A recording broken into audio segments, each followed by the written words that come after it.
Creo que estamos todos los mismos, pero quiero ver. Marta, Astrid, Rosa, Zulin, Dana, Blanca, Advíncula, Daniel, Héctor. Héctor, Sí, pastor, yo he llegado justo un poco después de que tomó la asistencia, por eso no pude venir. Héctor Castillo, ¿no? Ya. Sí, pastor. Héctor, ¿tú estabas viniendo de Pucallpa? ¿Tú eres? No, no, de Piura. Ah, de Piura, ya. El hermano que estaba viniendo de Pucallpa, Mm, Alexa Romero, creo. Alexander, ¿no? Alexander Romero. Creo que no está Alexander. Creo que no llegó a Pucallpa. ¿Qué habrá pasado? Estaba llegando, dice a Pucallpa, pero no sé, se ha desviado, seguro, se ha ido a Iquitos. No sé qué le habrá pasado. Bueno, ya nos avisará. Quiero avanzar un poco más sobre el tema que estamos desarrollando de la transmisión del texto y cómo se dio en la historia, ¿no?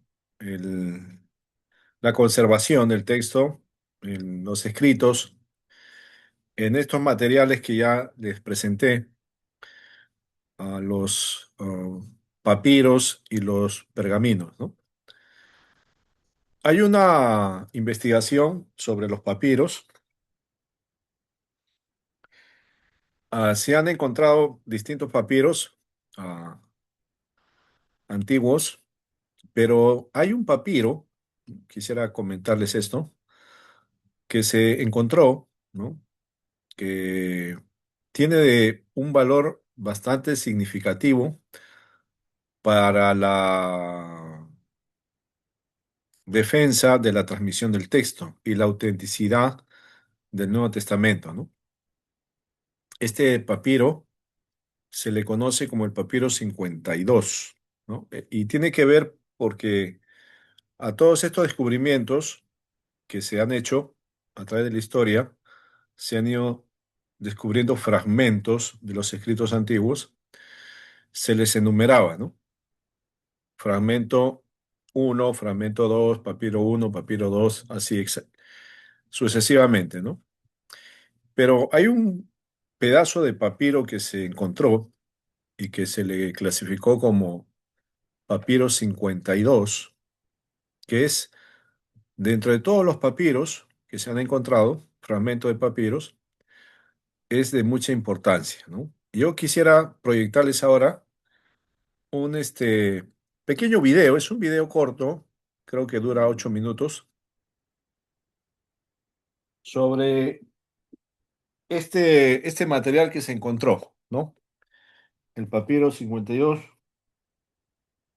para verlo, ¿ya? De manera visual, en audio y video, y tome atención de lo que vamos a estar proyectando, ¿ya? Para que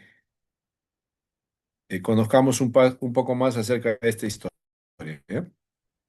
Entonces voy a compartir la pantalla. ¿Dónde está? Compartir acá. Ya. Share. ¿Dónde estás? Acá.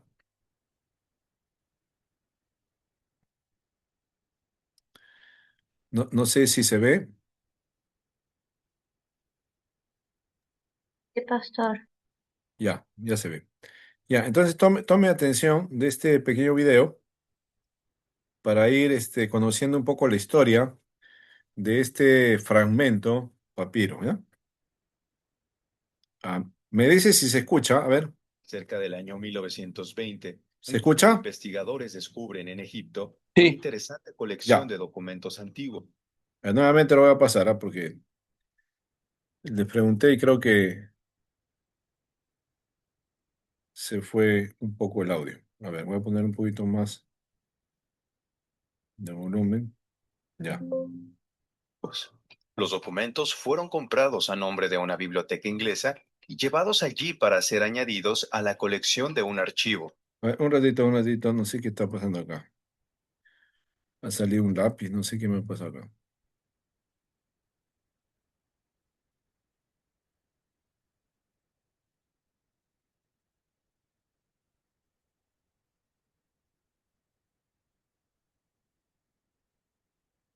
Ah, el lápiz.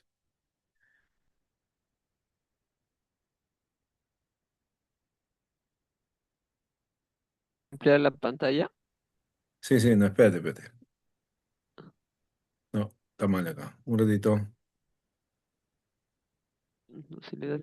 Ya lo dio escape. Otra vez, está mal. He hecho una mucha oposición allá, mucha oposición. Ya, ahora sí. Ya. Ahora sí, ya está. Ya, empezamos. Cerca Atento. del año 1920, un grupo de investigadores descubren en Egipto una interesante colección de documentos antiguos. Los documentos fueron comprados a nombre de una biblioteca inglesa y llevados allí para ser añadidos a la colección de un archivo. Sin embargo, después de ser organizados y numerados, los documentos se dejaron guardados y casi pasan al olvido durante los siguientes 14 años, hasta que un hombre llamado Colin Roberts desempolvó los papiros y empezó a dedicarles algo de tiempo. Pero uno de ellos, el que se le había asignado el número 52, le empezó a llamar la atención. El papiro 52 era muy pequeño, 53 centímetros cuadrados. Tan solo contaba con unos cuantos caracteres griegos bastante desgastados, escritos por el frente y por detrás. Entonces Roberts tradujo los caracteres y analizó el estilo de escritura, solo para darse cuenta de que estaba ante algo maravilloso.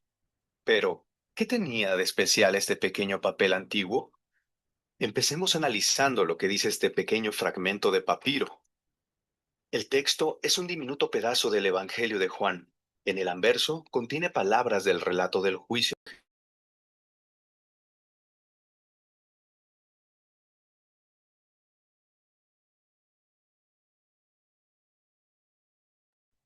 Se fue el volumen, se fue el volumen.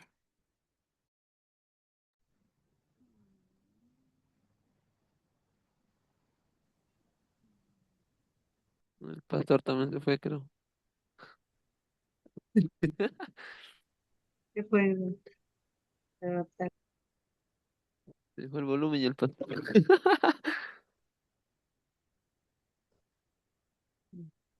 ¿Cómo es esta? Qué lástima que no sea anfitrión.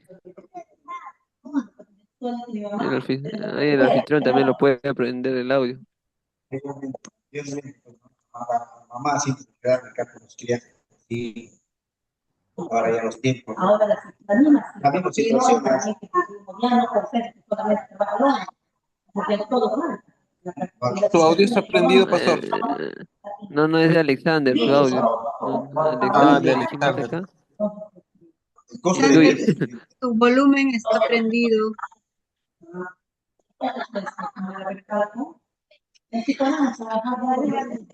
Alexander, escuchamos toda tu conversación. Ya, ya. Lo bueno es que ya llegó bien a Pucallpa. Sí. Eso es bueno. Bueno, el video sigue dando.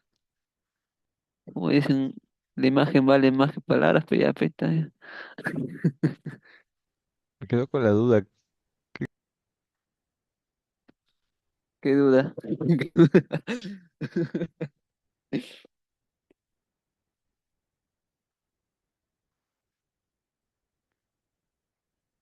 Está bueno el video. Voy a buscarlo en YouTube. Eh, Mandas el ahí link. está claro. Sí, exactamente, exactamente. Aunque ahí salía, justo lo noté yo, el del papiro 52, así nomás está. Bueno, en YouTube, ¿no?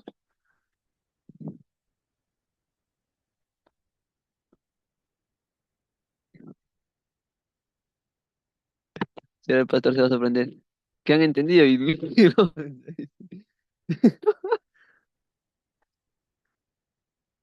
Mejor le escribo a su personal ya para que luego no se sorprenda. ¿Dónde está mi celular? Ahí está.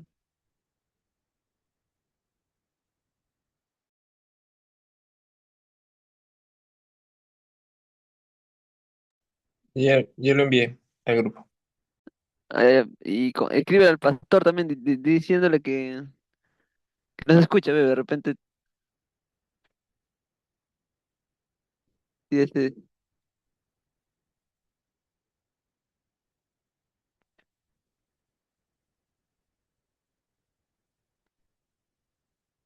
Creo que él se le dio todo el audio, también él no nos escucha. no puede ser. Su audio del pastor creo que está un poco mal su señal. O sea, bien comparte video o bien no habla, se podría decir así. Y ese es el audio, ¿no? Estaba sonando bien cuando al principio. Sí, pero no sé, yo vi se levantó, se fue y ahí se apagó el audio.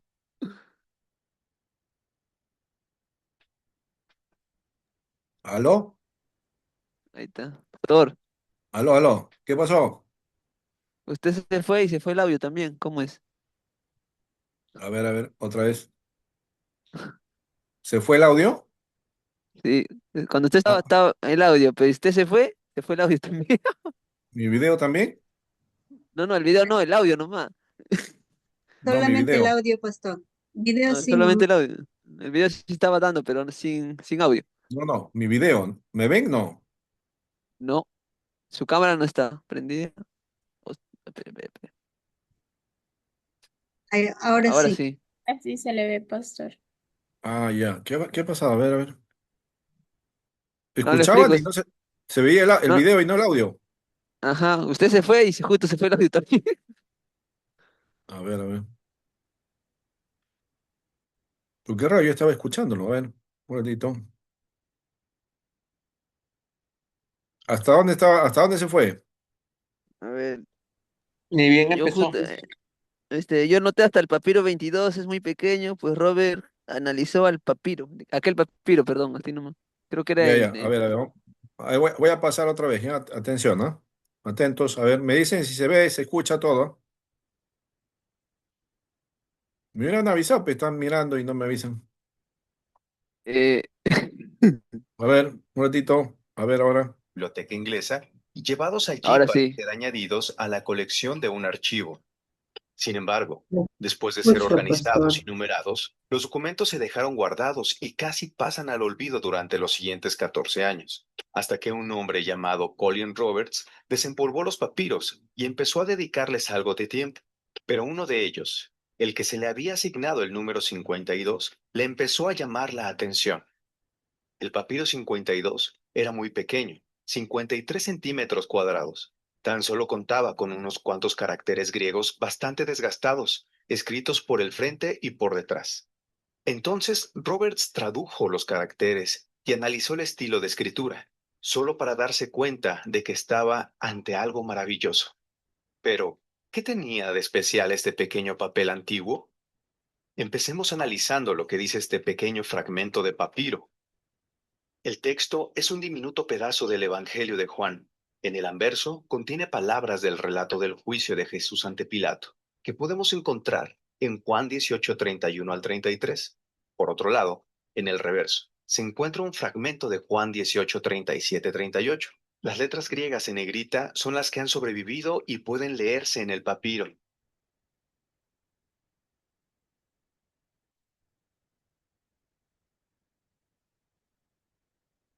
Volumen, pastor.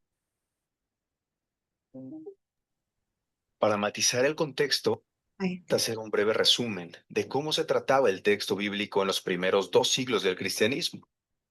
A partir de los textos originales, escritos por los apóstoles o por los discípulos de los apóstoles, el texto circulaba en las iglesias locales. No obstante, la necesidad que tenían las iglesias más lejanas de leer estos documentos hizo necesario realizar copias manuales de los textos para distribuirlos en otras regiones. Con el tiempo, algunas iglesias y personas empezaron a acumular colecciones de manuscritos como los evangelios, las cartas de Pablo y otros libros y cartas. El papiro 52 posiblemente perteneció a una de esas colecciones de escritos que circulaban en el siglo II después de Cristo. Debido a la falta de tecnología de impresión, los textos debían copiarse a mano, lo que podía llevar a errores y diferencias entre las copias.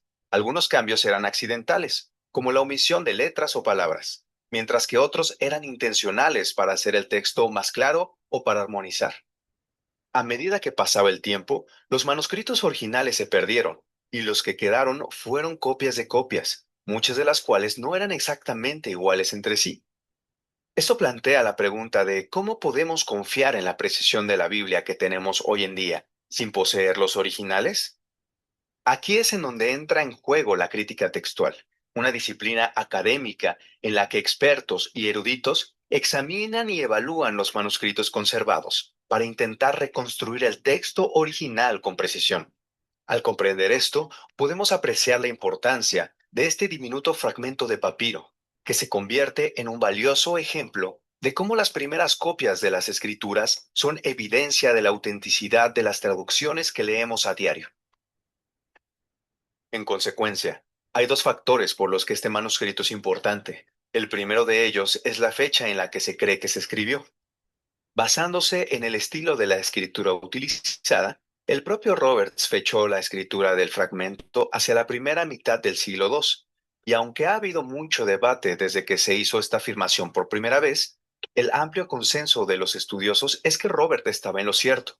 Para ser más precisos, hoy la mayoría de los estudiosos sitúan el manuscrito entre los años 125 y 150 después de Cristo, lo que lo convierte en una de las copias más antiguas, si no es que la más antigua que se conserva de cualquier parte del Nuevo Testamento. El segundo factor que hace de este fragmento algo tan importante es el lugar en el que se encontró. El reconocido erudito, traductor y crítico textual bíblico Bruce Metzger dijo sobre este documento: Del mismo modo que Robinson Crusoe, al no ver más que una sola huella en la arena, llegó a la conclusión de que otro ser humano con 2 pies estaba presente en la isla con él. El papiro 52 prueba la existencia y el uso del cuarto evangelio durante la primera mitad del siglo II en una ciudad de provincias a orilla del Nilo, muy alejada de su lugar tradicional de composición, Éfeso, en Asia Menor. Esto significa que para la mitad del siglo II, los cristianos egipcios que vivían en las riberas del Nilo leían las mismas palabras que Juan había escrito unas décadas antes y que nosotros también leemos hoy en día. Hoy, este importante manuscrito está exhibido en la biblioteca John Rylands en la ciudad de Manchester, Inglaterra, cuidadosamente guardado, protegido en una vitrina climatizada donde permanece expuesto casi permanentemente. El papiro 52 es valioso por su antigüedad, autenticidad ampliamente probada y por su contribución a la comprensión de la historia y transmisión del Nuevo Testamento.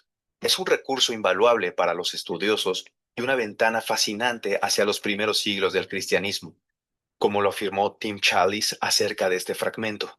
El papiro 52 es un vínculo importante con el pasado, con mi pasado y con el tuyo. Es un objeto que puedo mirar y escuchar, y aumentar mis convicciones sobre la providencia de Dios al preservar sus palabras. Si la fe viene por el oír, y el oír por la palabra de Dios, Romanos 10:17, se nos recuerda que tú y yo somos cristianos hoy solo porque Dios ha preservado su palabra, la Biblia, y ha conservado su palabra a través de copia tras copia de los manuscritos originales, incluso a través de pequeños fragmentos de papiro como este. Para hacer un pequeño trozo de papiro desechado, tiene una historia asombrosa que contar. Este pequeño trozo de papiro es nuestro vínculo histórico más antiguo con las escrituras del Nuevo Testamento. Y, a su manera, representa los miles de manuscritos y fragmentos de manuscritos que dieron lugar a la Biblia que tenemos hoy.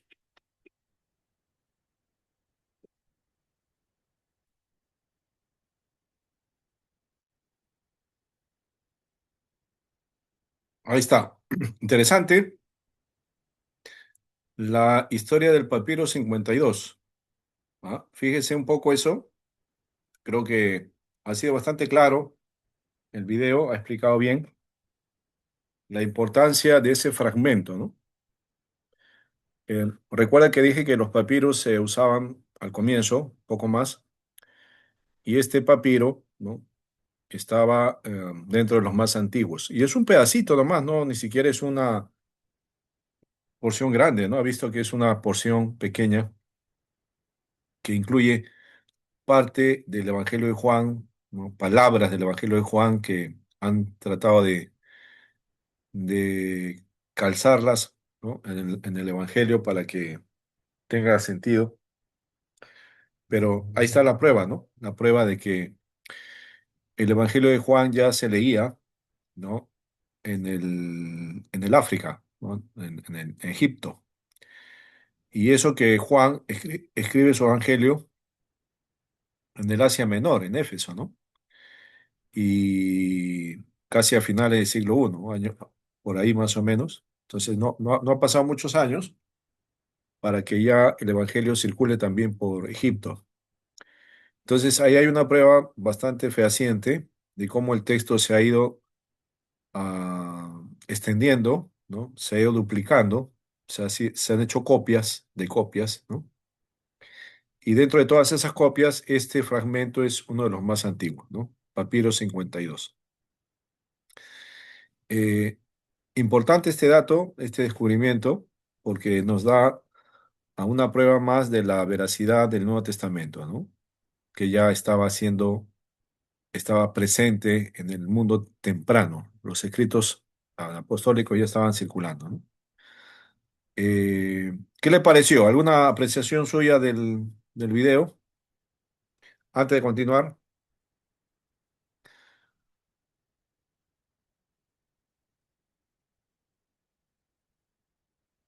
Sí, ¿está pastor. claro? ¿Se entendió bien? Sí. No, sí, pastor, Sí, más que claro, podría decir que lo bueno es saber cómo, mejor dicho, dónde y cuándo se descubrió, ¿no? Y justo yo lo noté que en el año 1920 se descubrió aquellos documentos. Eran claro. documentos en sí, ¿eh? Eran documentos que lo llaman ahora, Papiro, sí, sí, en es sí eran papiros. documentos, pero lo llamaron papiros. Y No, ahora es son papiros, o sea, no son documentos como nosotros documentos como tenemos. tal. Ah, ya, No, ya, son ya. papiros del material hecho en ese tiempo, ¿no? Por eso es que Ah, ya. está bastante desgastado, y las letras, la tinta ya como que ha perdido su intensidad, ¿no? Son Ah, por papiros, en eso realidad se han hecho de ese material de ese tiempo, ¿no? creo que eso es una parte que, por eso Roberto lo analizó, ¿no? Quiso analizarlo por ese mismo estado, ¿no? El mismo estado y también a ver el estilo de la escritura, ¿no? Como bien lo menciona el video, ¿no? ¿Y qué tenía de especial? Esa Claro. es la gran pregunta. ¿Qué tenía de especial esa escritura? Y como bien encontró uno y lo encontró lo que habló en la carta, ¿no? Sí, pues, especialmente de Juan. Ajá. Muy bien, entonces ya con esto creo que queda bien el tema de papiros, ¿no? Y la importancia de esto. Ahora, lógicamente, nosotros tenemos nuestra versión Reina Valera, ¿no? Todos creo que usan Reina Valera, no creo que alguien use otra versión. Se ha hecho ya, canonizado la Reina Valera en la iglesia evangélica, ¿no? Ya no se cambia por otra. Todos casi usan, ¿no? Pero esta versión está en castellano, ¿no?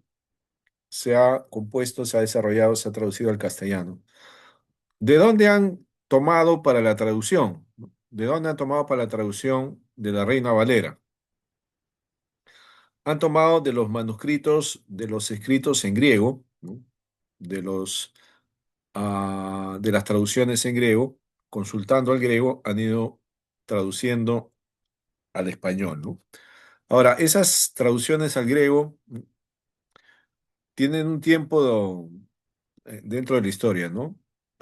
Pertenecen a diferentes siglos, ¿no? O sea, la pregunta que se maneja hasta ahora, ¿no? Es ¿cuál de los textos, ¿no? Es el más antiguo, ¿no? O sea, de las copias de copias que han circulado a través de la historia, ¿cuál es el más antiguo, ¿no? O sea, el que se acerque un poco más al tiempo apostólico, ¿no? En el video hemos visto que uno de los fragmentos, según los estudiosos, que se acerca más es el papiro 52, ¿no? Pero también hay otros fragmentos, ¿no? Que se consideran antiguos, ¿no? Solo que hay una dificultad porque no se sabe a ciencia cierta si es que el más antiguo es el más antiguo, ¿no? Porque puede haber sido también una copia de copia, ¿no? Eh, entonces ahí está el dilema, ¿no? Pero para eso se estudia la crítica textual, ¿no? Es un estudio que se hace sobre cómo se va evaluando el texto, ¿no? Ya en su momento ustedes van a llevar ese curso, crítica textual, para analizar un poco más profundo esto, ¿no? A donde yo voy es que la transmisión del texto en el Nuevo Testamento se hizo a través de estos materiales, ¿no? Que hasta ahora hay uno que se conserva en un museo, ¿no? Papiro 52. Voy a continuar con la presentación que estoy haciendo. A ver dónde está. Compartir, share, y ya está.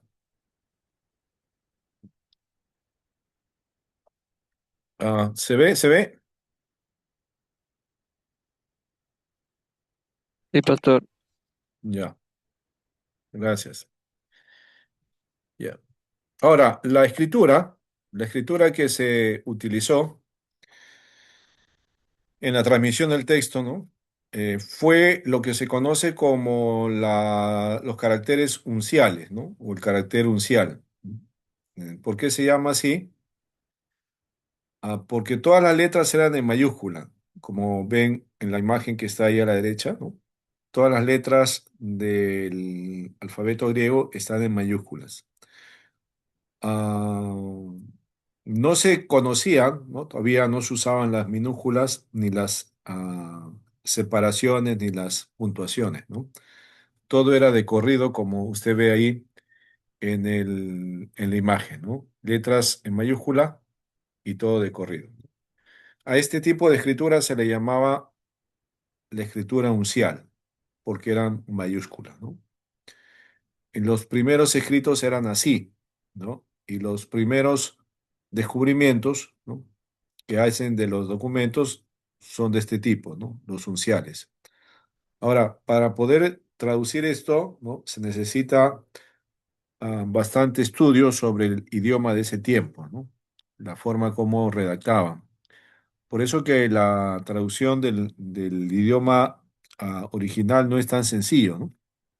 Ahora ya lo tenemos más fácil, pues, ¿no? Porque hay separaciones, hay una gramática más elaborada, ¿no? Hay separaciones que hacen un poco más entendible el lenguaje, ¿no? Escrito.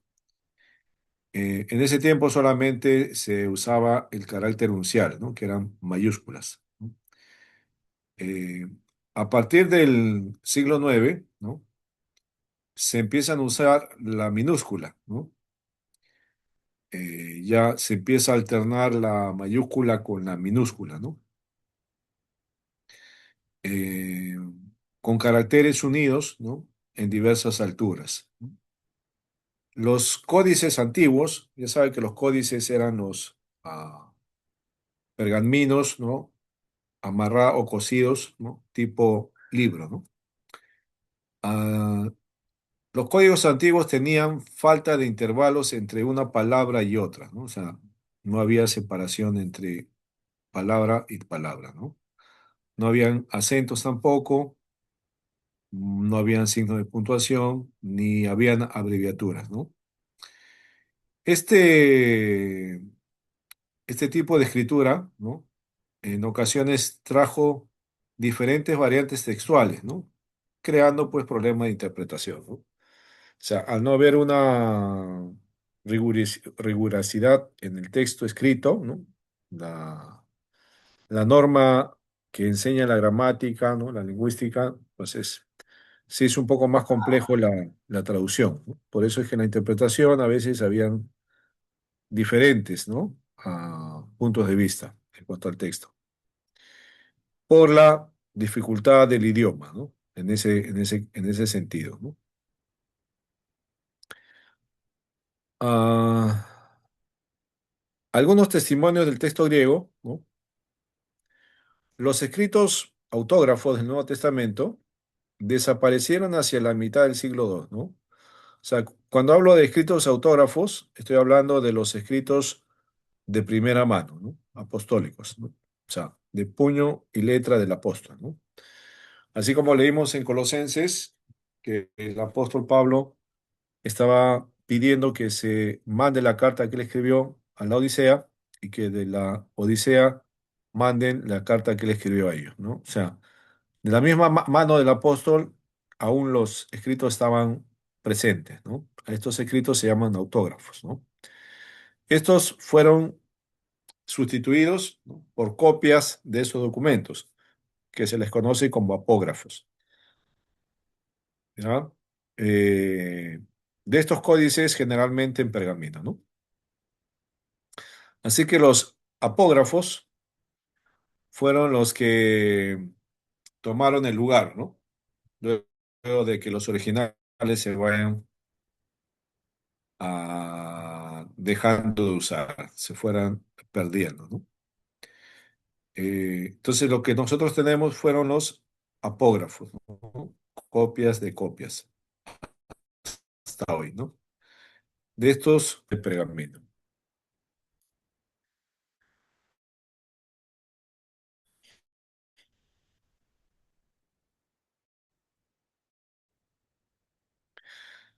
Algunas citas, ¿no?, de los antiguos escritores eclesiásticos ya casi abarcan todo el Nuevo Testamento, ¿no? Citan de memoria o por el sentido sin acudir a fuentes seguras, ¿no? O sea, los escritores de la patrística, ¿no?, casi en su gran mayoría, ¿no?, han citado casi todo el Nuevo Testamento, ¿no? Eh, algunos de ellos importantes del siglo II y, sí- y siglo III son a los que ya conocemos: Irineo, Clemente de Alejandría, Orígenes de Jerónimo, ¿no? Otro personaje eclesiástico importante, Jerónimo, ¿no? Las antiguas versiones, ¿no?, de los escritos, ah, las versiones más antiguas, ¿no?, de las traducciones de la Biblia, son importantes porque van bastante cercanas con el texto bíblico, ¿no? Algunas son más antiguos que los más viejos códices, incluso un poco más antiguos que los códices. Esto pasa con la versión latina que se compuso por Jerónimo, ¿no?, que se conoce como la Vulgata Latina. Eh, Esta traducción de Jerónimo al latín, ¿no?, tiene su fundamento con lo que ya se circulaba en algunas traducciones latinas y se conocía como la Ventus Latina, ¿no?, africana del siglo II. O sea, en el siglo II ya se empezó a circular versiones en el latín del Nuevo Testamento, ¿no? O sea, ya empezaron las versiones más antiguas, que es la versión latina en el siglo II, ¿no? O sea, la primera traducción del Nuevo Testamento a otro idioma fue la Ventus Latina, ¿no?, africana, que es la traducción al latín, del griego al latín, ¿no? Sobre esa base, sobre esas traducciones, Jerónimo preparó la Vulgata Latina, que es la traducción oficial de la Iglesia en los siglos posteriores, ¿no? Porque esta versión tomó bastante interés, ¿no? Especialmente porque la Iglesia la usó para la instrucción de la fe y la liturgia, ¿no? Entonces, la versión latina, la Vulgata Latina, que es obra de Jerónimo, tomó un papel protagónico, ¿no?, en la transmisión de la fe cristiana. Eh, Fue la versión oficial de la Iglesia, ¿no?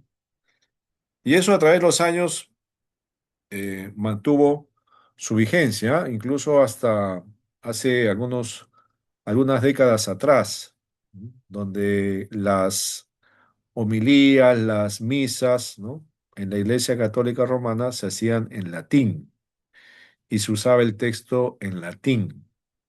De la Biblia se leía en latín. Por eso es que en las misas pues nadie entendía, pues porque todo estaba en latín. Solamente entendían los que sabían latín, porque era la lengua sacra, ¿no?, oficial de la liturgia romana, ¿no?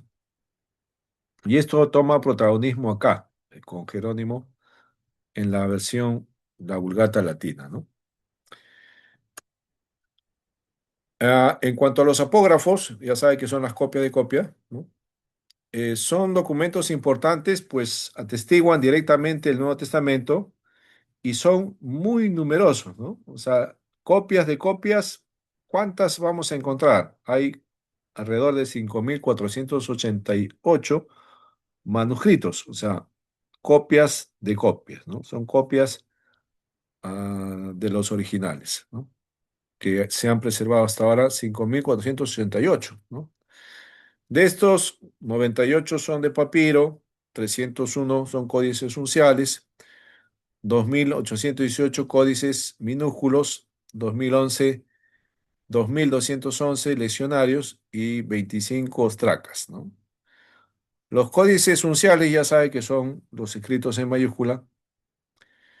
Los códices minúsculos son los que ya añaden o aperturan el uso de minúsculas.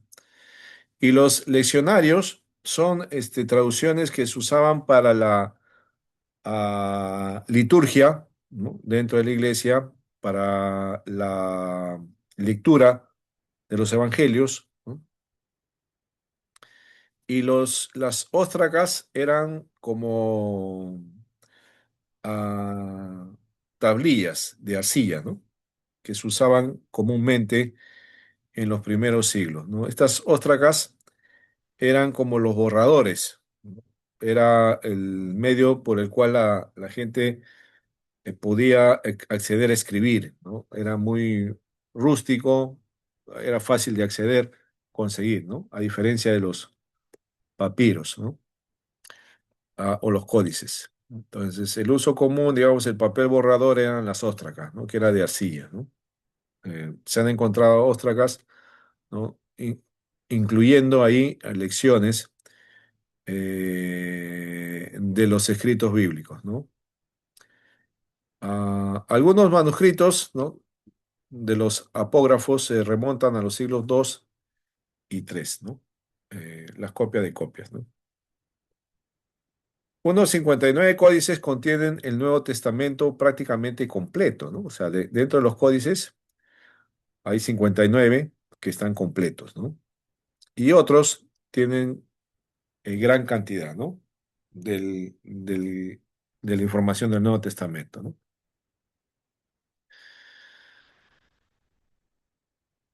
Vamos a ver los códices más conocidos, ¿no? Los más usados, los más importantes. Los manuscritos en carácter unciales, ya sabe, mayúsculas, ¿no?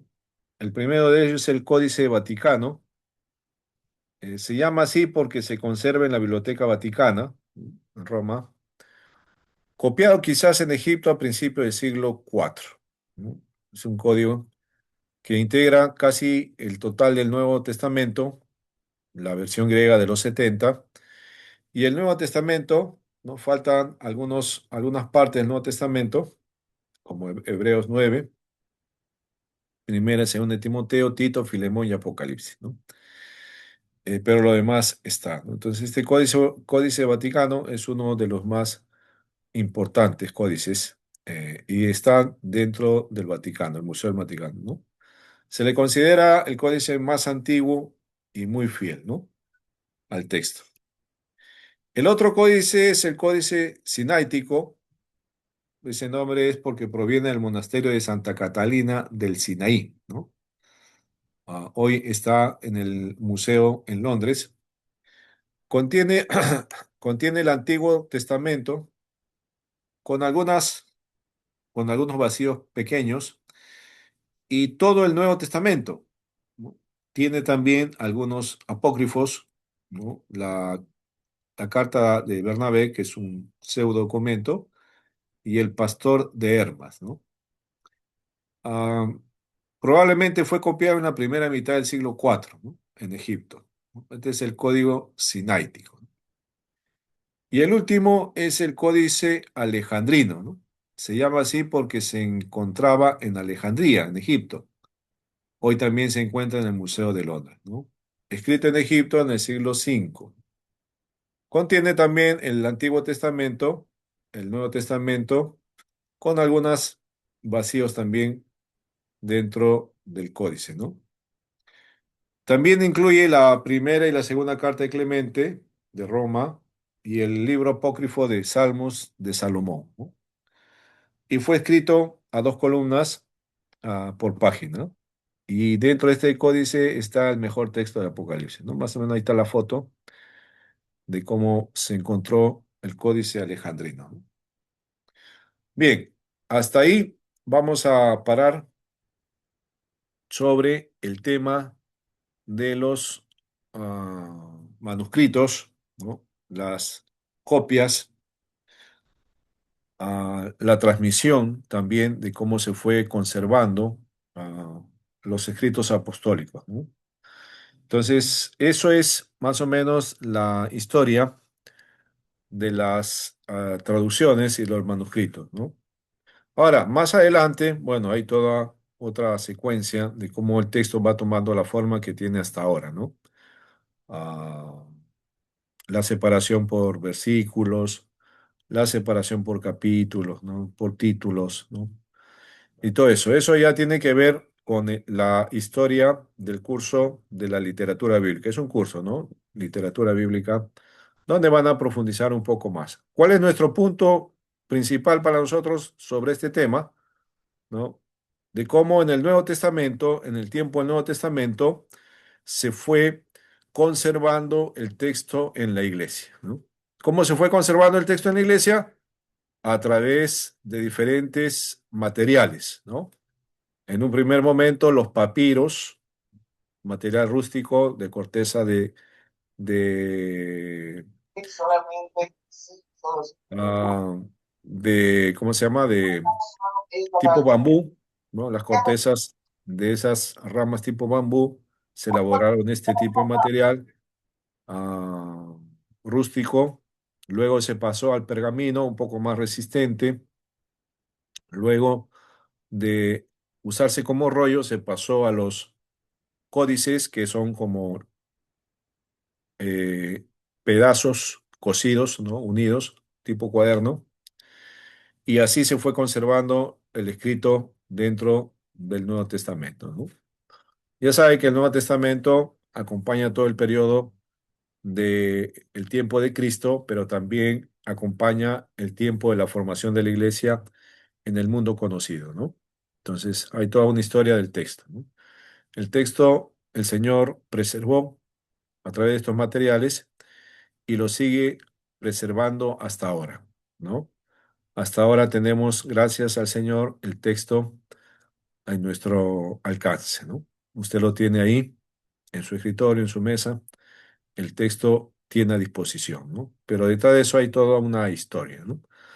Que complementa el obrar de Dios, ¿no? Por eso el Señor Jesús dijo, el cielo y la tierra pasarán, pero mi palabra no pasará, ¿no? Entonces, por más intentos que han hecho de querer eliminar el texto sagrado, ¿no? Sacarlo de la historia, quemarlo, ¿no? Los escritos bíblicos han sufrido muchos ataques, ¿no? Se han conservado, ¿no? Se han conservado. Y fíjate que la Biblia es el libro más estudiado a través de la historia, ¿no? Ha sido sujeto a revisiones, pero constantemente hasta hoy, ¿no? Por sus detractores, por sus defensores, ¿no? Ha sido bastante estudiado y seguirá siendo estudiado, ¿no? Bueno, hermanos, hasta ahí dejamos la clase de hoy. Ya terminamos con la segunda parte del sílabo, ¿no? Y hemos visto los antecedentes, ahora hemos visto el canon bíblico, bueno, el canon del Nuevo Testamento principalmente, los textos, los manuscritos, la conservación, la transmisión del mismo. Y la próxima semana ya iniciamos ya el trabajo de de los escritos como tal, ¿no? De los evangelios, el libro de los Hechos, las cartas paulinas, las cartas universales y el Apocalipsis, ¿no? Entonces tenemos todavía 4 semanas para ir estudiando un poco sobre el panorama de los libros del Nuevo Testamento, ¿no? Espero que hayan aprendido algo hoy día, espero que hayan asimilado algo de la lección que hemos dado. Y como les dije, les voy a mandar una lectura para que lo puedan hacer. Y como este tiempo de estudio sobre los libros del Nuevo Testamento es un poco más dinámico, no es tan expositivo, vamos a ser más dinámico. Voy a ver la forma de en la clase tener grupos de trabajo, ¿no? Voy a ver cómo hago para que ustedes se puedan reunir en salas, ¿no? Y puedan desarrollar algunas cosas que les voy a ir dejando, ¿no? Para que puedan exponer también y sea más participativo, ¿no? Entonces, a partir de los libros que vamos a ir estudiando, ¿no? Les voy a dejar algunas lecturas, ¿no? Para que en su grupo, en la sala del Zoom, hagan su grupito, conversen unos 15 minutos, 20 minutos entre ustedes y luego traigan la presentación de su exposición sobre el punto que he dejado, ¿no? Ya vamos a ir trabajando también ese asunto para que pueda interconectarse con los demás alumnos y pueda compartir sus apreciaciones, ¿no? Y puedan interrelacionarse también y hacerlo más dinámico, más participativo, ¿ya? Muy bien, que tengan un reparador descanso, puedan disfrutar su sueño y mañana les espera un gran día, ¿no? Voy a pedir a alguien que pueda despedirnos en una oración, ¿no? Que pueda acercarnos al Señor en una oración antes de terminar con la clase. A ver, ¿quién no ha orado todavía? Lloró, sí. Astrid, creo que no has orado todavía, ¿no? Por favor, Astrid, levanta una oración a favor de tus compañeros, ¿no? Que sigan esforzándose por aprender, que tengan tiempo para leer también, ¿no? Para la próxima semana, y que Dios les ayude, pues, en sus tareas, sus trabajos, ¿no? Y podamos dormir bien, ¿ya? Para mañana tener un gran día. Hermana Astrid, por favor, levanta oración. Ok, bien. Amado Señor, te damos gracias por este tiempo, Señor. Gracias, Señor, porque por tu gracia estamos aquí reunidos para poder aprender más acerca de la historia de la iglesia, Señor. Sabemos, Señor, y reconocemos que todo entendimiento y sabiduría proviene de ti, Señor. Fortalécenos cada día, Señor. Cada día nuestras fuerzas sean recuperadas, Señor, y pone en nuestro corazón el anhelo de seguirte buscando, el seguir teniendo una comunión más íntima contigo, Señor. Te exaltamos, te alabamos, Señor, y reconocemos que toda la fuerza, toda la sabiduría y toda la gracia proviene de ti. También, Señor, te pido que bendigas al pastor, que lo sigas utilizando para tu ministerio, Señor, que cada hermano pueda seguir, Señor, dando a conocer tu palabra a los demás hermanos que aún faltan y requieren de ti, Señor. Te damos gracias y oramos en el nombre de Cristo Jesús. Amén. Amén. Dios le bendiga, descansen. Amén. Gracias. Hasta el próximo.